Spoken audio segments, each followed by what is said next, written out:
Magdamag na natili ang umano'y utak ng bilyong-bilyong pisong housing scam na si Delphine Lee sa Pampanga Provincial Jail. Sa kabila ng desisyon ng Pampanga Regional Trial Court na ipakulong si Lee roon, muling iginiit nito na iligal pa rin ang ginawang pag-aresto sa kanya. May news to go si Haji Rieta.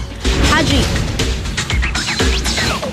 Yes, karahawig kaugnay nga niyan ay ilang supporters nito nga si Delphine Lee ang sumugo dito sa Pampanga Provincial Jail matapos nga ito nga makulong dito kahapon. Gate nila Hawikara ay inosente ang kanilang sinusuportahan na si Delphine Lee. At dito nga sa Pampanga Provincial Jail nagpalipas ng magdamag si Delphine Lee. Ang umaniutak ng bilyon-bilyong pisong housing loan scam. Tahimik ang Provincial Jail sa magdamag, malayo sa sitwasyon kahapon kung saan napasugod hindi lang ang kanyang mga taga-suporta kundi pati na rin ang nag-akusa na ang double sale ng mga unit ang Globe Asiatic.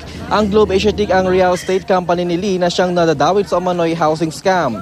Dinali si Lee dito matapos ipag-utos ng Pampanga RTC na ilipat siya mula sa unang niyang detention cell sa NBI Region 3. Dumating siyang nakasuot ng bulletproof vest at muling iginit ni Lee na iligal ang pagkakaaresto sa kanya dahil wala naman daw siyang kaso.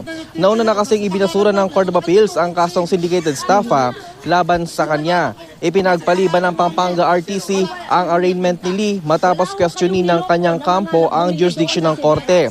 Sa Biyernes, ang susunod na hearing at pag-aaralan pa raw muna ng korte ang mga mosyon kaugnay ang kaso ni Lee. At kahapon naman ay naglabas ng TRO ang Korte Suprema na pumigil sa utos ng Court of Appeals na wag nang ituloy ang DOJ ang preliminary investigation sa iba pang reklamong syndicated staffa laban kay Lee. Samantalang hanggang ngayon nga ay nakaantabay tayo ngayon dito sa harapan nga ng Pampanga Provincial Jail para naman sa inaasahang paglalabas ngayon kay Delphine Lee matapos nga maaprobahan na itong habeas corpus. Hawikara.